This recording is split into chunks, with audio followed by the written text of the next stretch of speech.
जय श्री कृष्णा। कल हमने श्रवण किया कि ये भागवत सप्ताह का श्रवण जो है वो धुंधकारी जैसे पतित प्रेत को भी पावन बना देती है। और हमने मूल भागवत के मंगलाचरण का पहला श्लोक श्रवण किया। आज हम दूसरा श्लोक श्रवण करेंगे। दूसरे श्लोक में पहुंचते हैं कि श्रीमद् भागवत का प्रतिपाद्य विषय क्या है। धर्मः प्रोचित कैतवोत्र परमो निर्मत्सराणां सदा वेद्यं वास्तवमात्र वास्तु शिवदं तापत्रयोन्मूलनं श्रीमद्भागवते महामुनिकृते किं वा परैरेश्वर साध्योरद्यवरुध्यते प्रकृतवे शुश्रूषुभिस्तत्क्षणात्। अत्र अस्मिन् ग्रन्थे प्रोचित कैतवः परमो धर्मः निरूप्यते। इस श्लोक में 3 बार अत्र शब्द का प्रयोग हुआ। व्यास जी कहते हैं कि इस ग्रंथ में हम निष्कपट धर्म का निरूपण करने जा रहे हैं। पूछे क्यों जी? तो फिर कपट पूर्ण धर्म क्या है? अगर आप इसमें निष्कपट पूर्ण धर्म का निरूपण करेंगे तो फिर कपट पूर्ण धर्म क्या होता है? कहे कपट पूर्ण धर्म क्या है? कहे किसी प्रयोजन को सिद्ध करने के लिए, किसी स्वार्थ की सिद्धि के लिए अगर आप धर्माचरण करते हैं तो वो कपटपूर्ण धर्म है। पर श्रीमद् भागवत में निष्कपट पूर्ण धर्म का वर्णन किया गया है। क्या भागवत सुनने का अधिकारी कौन? मत्सर मुक्त जो प्राणी है वही भागवत सुनने का अधिकारी है। मत्सर का मतलब मतः अग्रम सरति इति मत्सरः। ये व्यक्ति मुझसे इतना आगे निकल गया है।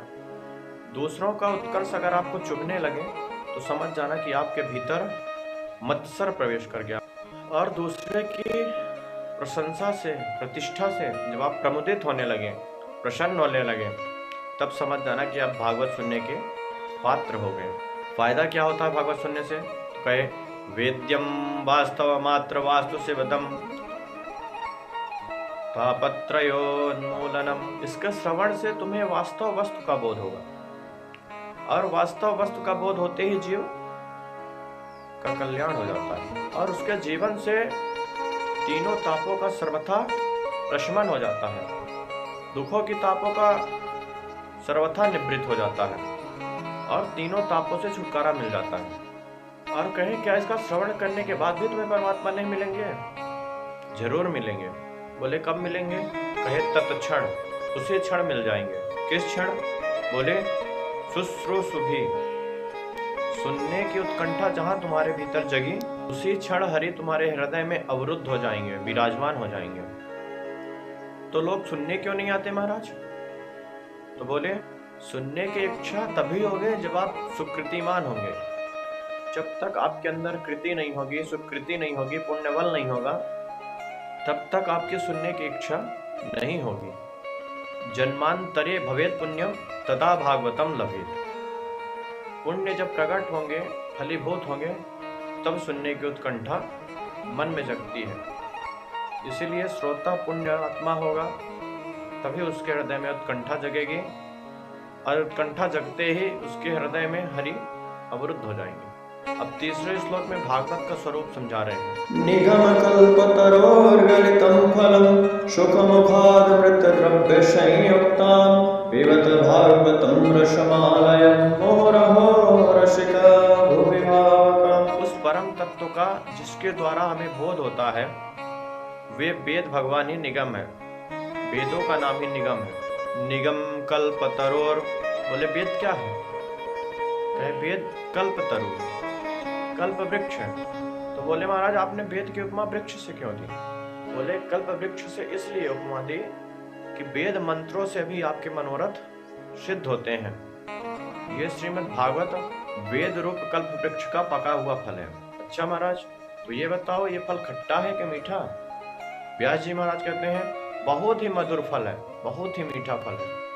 तो बोले हम कैसे माने? इसका क्या प्रमाण है? हमें प्रमाण दीजिए। तो व्यास जी बोले प्रमाण लीजिए। सुखमुखादमृत द्रव्य संयुक्ताम। जिस फल में तोता अपना चोंच मार दे तो समझ जाना चाहिए वो फल अत्यंत मीठा है, अत्यंत मधुर है, उसमें कोई शक की गारंटी नहीं है। ये प्रमाण है। और मेरे भागवत रूपी फल में तो मेरे परमहंस पुत्र श्री सुखदेव जी का मुख लगा हुआ है। इसीलिए अमृत द्रव्य संयुक्ताम, अमृत के समान मधुर है। बोले तो इसमें रस क्या है? तो बोले मधुराधिपते रखिलम मधुरम। इसमें माधव के चरित्रों का ही तो रस भरा हुआ है, इसीलिए खट्टा होने का प्रश्न ही नहीं है महाराज। पिबत भागवतम रसमालयम। पिबत, आप फल बता रहे हो और इधर पिला रहे हो। महाराज कहीं फल पिया जाता है, फल तो खाया जाता है। बाबा बोले भाई इस फल में ना तो गुठली है ना तो छिलका है, इसमें केवल रस ही रस भरा है, इसीलिए पिबत कह रहा हूं। इसीलिए रसमालयम, रस का आलय है। इस प्रकार से पुस्तकालय होता है, विद्यालय होता है, उसी प्रकार से ये रसालय है। इसीलिए हे रसिक जन, हे भावुक जन, आओ और इस रस का अपने कर्ण कुंडों से चकाचक पान करो। जब तक आपकी मुक्ति ना हो जाए तब तक इसका पान करते रहो। प्रथम अध्याय में सनकादिक ऋषियों ने सूत जी से 6 प्रश्न पूछे। पहला प्रश्न किया कि श्रेय क्या है, दूसरा प्रश्न किया कि शास्त्रों का सार क्या है, तीसरा प्रश्न किया कि स्वावतारश्च प्रयोजनम, भगवान के अवतारों का प्रयोजन क्या है, चौथा प्रश्न किए किम कर्म, भगवान अवतार लेके कौन कौन से कार्य करते हैं, पांचवा प्रश्न किए के अवतारश्च, भगवान के कितने अवतार हुए, और छठवां प्रश्न किए कि धर्मम कह शरणम गता, धर्म किसके आश्रय में रहता है, धर्म का आश्रय कौन है। यह 6 प्रश्न ऋषियों ने पूछे। सुनकर जी सूत जी महाराज बड़े प्रसन्न हो गए और बोले ऋषियों ध्यान से सुनो, पहले हम अपने गुरुदेव भगवान का ध्यान कर लें, फिर इसका जवाब हम तुम्हें बताते हैं। तो 2 श्लोकों में भगवान सुखदेव मुनि का ध्यान किया। यं प्रव्रजन्तमनुपेतमपेतकृत्यं द्वैपायनो विरह कातरया जुहावा पुत्रेति तन्मयतया तरवोऽभिनेन्दुस्तां सर्वभूतहृदयं मुनिमानतोऽस्मि या स्वानुभावमखिल श्रुतिसारमेक मध्यात्मदीपमतितीर्खतं तमोऽन्यं संसारिणां करुणया पुराणगुह्यं तं व्याससूनुमुपयामि गुरुं मुनीनाम्। इन 2 श्लोकों से व्यास नंदन सुखदेव जी का ध्यान किया। बोले कैसे हैं सुखदेव जी महाराज? तो बोले यम प्रव्रजन्त मुनिपेतमपेत कृत्यम, जो जन्म लेते ही सन्यासी हो गए, जिनका उपनयन संस्कार, यज्ञोपवीत संस्कार, कोई भी संस्कार संपन्न नहीं हो पाया और वो वन को चले गए। कृष्णम द्वैपायनो, वेदव्यास जी महाराज जिसके विरह में पुत्र पुत्र चिल्लाते हुए जिनके पीछे दौड़े, वृक्षों से भी प्रतिध्वनि पुत्र पुत्र निकलने लगे। ऐसे सर्वभूत हृदय श्री सुखदेव जी के चरणों में हम बारंबार प्रणाम करते हैं। जिन महापुरुष सुखदेव जी महाराज ने समस्त ऋतुओं का सार निकाल के अध्यात्म का दीपक श्रीमद् भागवत रूप में प्रज्वलित कर दिया।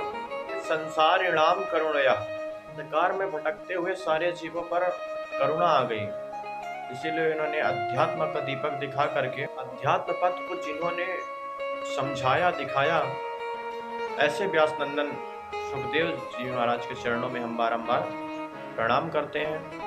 तो सद्गुरुदेव भगवान का ध्यान 2 श्लोकों में श्री सूत जी ने किया और कहा लोक मंगल की भावना से तुमने बहुत ही बढ़िया प्रश्न पूछा।